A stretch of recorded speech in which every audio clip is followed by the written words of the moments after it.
दादू मां सां अहम ख़बर शेयर करे रहिया आहियूं। जवाबदार पारां नींगरी सां मुबैना ज़्यादती जी कोशिश कई वई आहे। नींगरी जे वालिद जी फ़रियाद ते जवाबदार ख़िलाफ़ NC बि दाख़िल कई वई आहे। दादू मां सां ख़बर शेयर करे रहिया आहियूं। जवाबदार पारां नींगरी सां मुबैना ज़्यादती जी कोशिश कई वई आहे। नींगरी जे वालिद जी फ़रियाद ते जवाबदार ख़िलाफ़ NC बि दाख़िल कई वई आहे।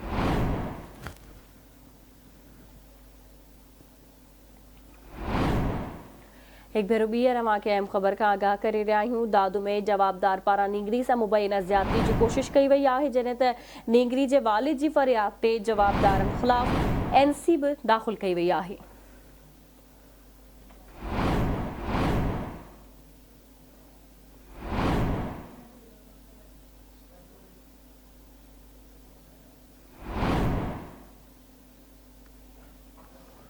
तफ़सील मालूम कंदासीं। असां सां लाइन ते मौजूद आहे दादू आवाज़ न्यूज़ जो रिपोर्टर दानिश खुश्क।